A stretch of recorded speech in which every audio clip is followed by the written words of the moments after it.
नमस्कार, मैं हूं आरजे रेक्स 94.3 माय एफएम से और आप सबको नवरात्र के इस पावन अवसर की बहुत बहुत शुभकामनाएं, हार्दिक बधाइयां। जैसा कि आपको पता है कि राजस्थान की कल्चरल कैपिटल है सूर्य नगरी जोधपुर और यहाँ के मेहरानगढ़ में माँ चामुंडा का पौराणिक मंदिर जो है अभी भी नवरात्रा में हमारी आस्था का सबसे बड़ा केंद्र है। और इसीलिए आज हम इस वीडियो में आपको ये बताने की कोशिश करेंगे कि इस बार नवरात्रा में माँ चामुंडा के दर्शन अगर आप करने आएँ तो किन किन खास बातों का ध्यान रखें और क्या क्या व्यवस्था है जो मेहरानगढ़ ट्रस्ट म्यूजियम ने आप लोगों की सुविधा के लिए यहाँ पर रखी है। तो आइए चलते हैं सूर्य नगरी जोधपुर के मेहरानगढ़ में माँ चामुंडा मंदिर के दर्शन करने के लिए।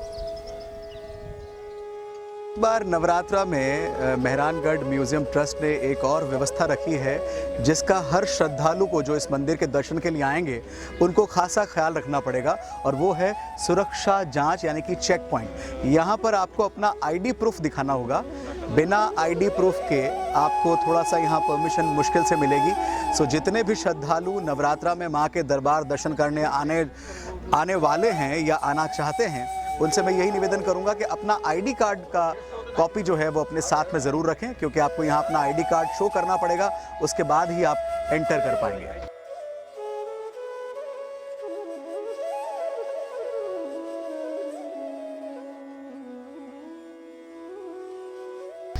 इस समय जहां मैं खड़ा हूं ये है इमरतिया पोल और यहां से अगर आप थोड़ा सा मेरे पीछे देखेंगे तो बैरिकेडिंग यहां पर लग चुके हैं, जहां आपको जब आप माता के दर्शन करने नवरात्रा के दरमियान आएंगे तो आपको कोई असुविधा ना हो। सब लोगों को इसी बैरिकेडिंग को फॉलो कर ही मंदिर की तरफ जाना है। और भी कई सारी ख़ास बातें हैं जो इस वीडियो में हम आपको बताएंगे जब आप मेहरानगढ़ माता जी के दर्शन करने के लिए आएँ। तो आइए चलते हैं।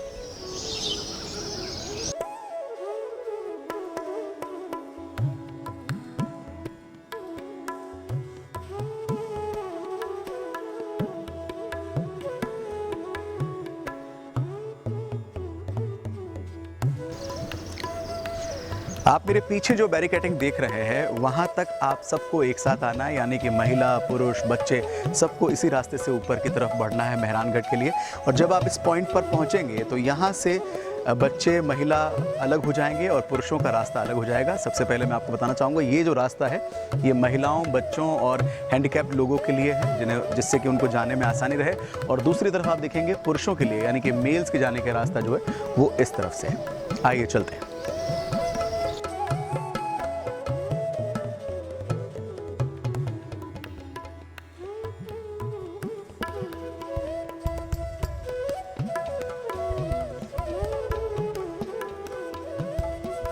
सूर्य नगरी जोधपुर की आन बान शान ये अभेद मेहरानगढ़ का ये किला बहुत ही अद्भुत है, बहुत खूबसूरत है। और जब भी यहाँ आते हैं तो एक अलग सी अनुभूति होती है जिसका एहसास हर जोधपुर राइट्स को तो होता ही होता है। इसके अलावा जो लोग बाहर से इस जगह को देखने आते हैं वो भी इसकी खूबसूरती के दीवाने हो ही जाते हैं। जैसा कि हम आपको बता रहे हैं कि नवरात्रा को लेकर क्या व्यवस्थाएं हैं ऊपर माँ के दरबार जाने के वक्त, तो यहाँ मैं आपको बताना चाहूँगा। देखिए, सबसे पहले पानी के काउंटर्स अलग अलग से बने हुए हैं जहाँ आपको प्रॉपर पानी की व्यवस्था मिलेगी।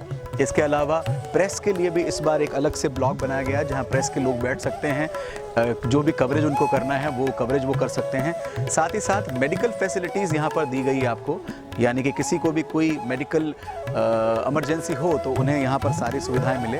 और मोस्ट इम्पॉर्टेंट कंट्रोल रूम जो है वो भी इस बार बनाया गया है। यहाँ पर आप मेरे सामने देख सकते हैं कंट्रोल रूम भी यहाँ बनाया गया है, जिससे कि किसी भी प्रकार का कोई सवाल हो, कोई परेशानी हो, कुछ भी आपको डिस्कस करना हो तो आप यहाँ कंट्रोल रूम में डिस्कस कर सकते हैं।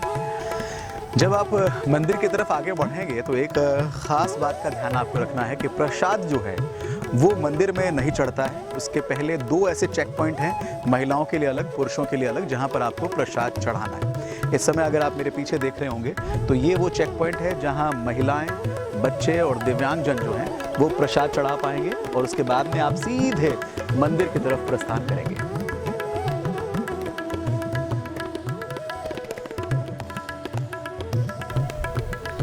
और ये है वो दूसरे जगह जहाँ पर पुरुष जो हैं वो प्रसाद चढ़ा सकते हैं। जैसे कि मैंने आपको पहले बताया था, जो ऊपर वाला स्थान था वो महिलाओं, दिव्यांगों और बच्चों के लिए था, और यहाँ पुरुषों के लिए व्यवस्था है जहाँ पर आप प्रसाद चढ़ा पाएंगे। सुरक्षा के मद्देनज़र यहाँ पर सीसीटीवी कैमरा ऑलरेडी प्लेस्ड हैं, जिनसे कि चप्पे चप्पे पर निगरानी रहेगी और बहुत ही हाईटेक कैमराज यहाँ पे लगे हुए हैं, जिससे कोई भी कोना जो है वो अछूता नहीं है। और फाइनली जब आप इतनी चढ़ाई पूरी करते हैं तो वो दरबार आ जाता है, जिसके दर्शन के लिए आप यहाँ आते हैं। माँ चामुंडा का भव्य मंदिर।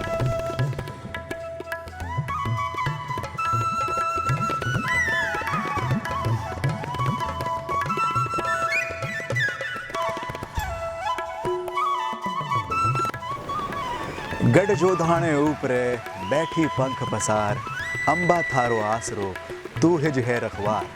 चावंड थारी गोद में खेल रहे हो जोधान, तू हिज निंगे राख जय थारा टाबर जान। स्वर्गीय महाराजा प्रेम सिंह जी की ये अद्भुत कविता जो है ये बताती है कि किस तरह माँ चामुंडा का आशीर्वाद सूर्य नगरी जोधपुर के कण कण में व्याप्त है और किस तरह इस पहाड़ की ऊंचाई पर बैठकर माँ इस शहर में रहने वाले और इस शहर की निगरानी रखती है और सब बाशिंदों पर अपना आशीर्वाद बनाए रखती है। जय माँ चामुंडा।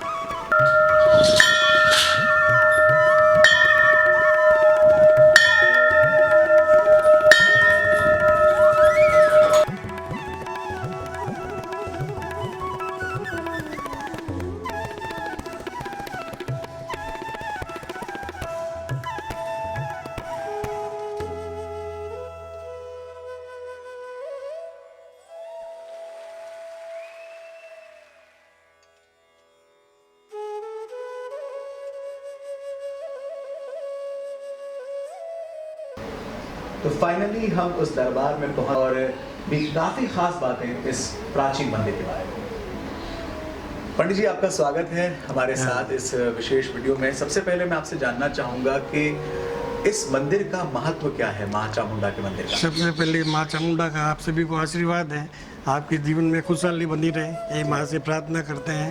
ये बहुत जोधपुर के बहुत प्राचीनतम मंदिर है। वैसे इस किले में करीब 560 साल से प्रतिमा विराजमान है।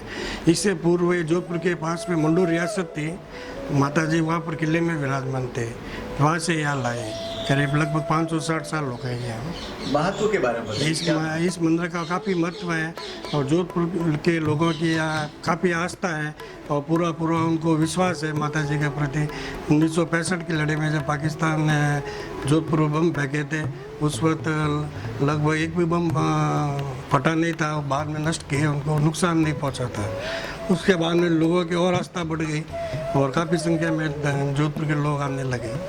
और शायद इसीलिए ये कहा जाता है कि सूर्य नगरी जोधपुर की रक्षा करती है माँ चामुंडा।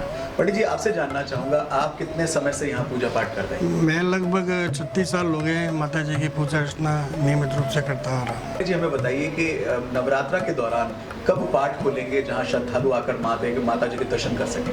नवरात्र में का समय अभी सुबह 7 से 5 के बीच में है। 7 बजते लोगों का समूह के रूप में आते हैं दर्शन करने के लिए। पंडित जी, आपसे जानना चाहूँगा, नवरात्रा को लेकर क्या व्यवस्था है जिसकी जानकारी आप यहाँ आने वाले श्रद्धालुओं को इस वीडियो के माध्यम से देना चाहेंगे? बहुत ही माकूल व्यवस्था की गई है और लोगों को आराम से दर्शन हो सकते हैं, प्रसाद भी आराम से चढ़ाया जा सकता है। लेडीज़ के लिए ऊपर प्रसाद चढ़ाने की व्यवस्था की गई है और रास्ता भी उनके लिए अलग है। और जेंट्स के लिए नीचे बसंत सागर में प्रसाद चढ़ाने की व्यवस्था की गई है। ऊपर खाली दर्शन करके वापस के लेडीज उसी रास्ते से जाएंगे, आए उसी रास्ते से।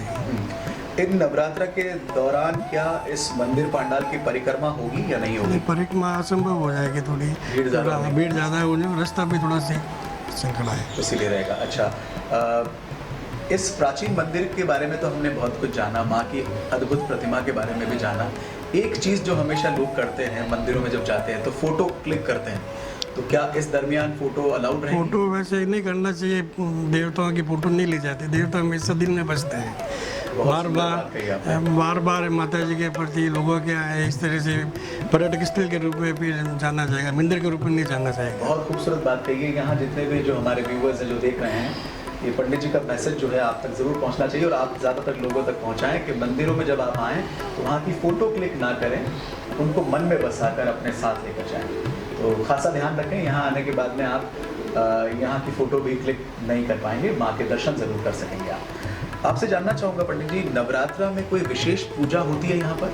विशेष पूजा वैसे महाराजा साहब की तरफ से पूरे विशेष पूजा होती है। दुर्गा सप्तशती के 100 पाठ होते हैं और नियमित रूप से पूजा होती है। घट स्थापना होती है माता जी के जवारा भी उगाए जाते, जिनको वाड़ी कहते हैं माता जी की, वो भी उगाए जाते हैं। पंडित जी बहुत बहुत शुक्रिया हमारे साथ जुड़ने के लिए। अंत में मैं चाहूँगा कि आप अपनी तरफ से जोधपुर वासियों को कुछ कहना चाहें नवरात्रा के मौके पर। मैं जोधपुर वासियों से यही कहना चाहूँगा कि चैती नवरात्रि नववर्ष से प्रारंभ में 2 संवत बदलेगा और नया वर्ष अपने हिंदू धर्म में लगेगा। सभी को माता जी का आशीर्वाद है, आने वाला समय सबके लिए मंगलमय हो। और हम ये गुजारिश करना चाहेंगे कि अगर आप यहाँ पधारते हैं दर्शन करने के लिए तो सारे नियमों का पालन करें और श्रद्धा के साथ माँ के दरबार में दर्शन करें। जय माँ चामुंडा।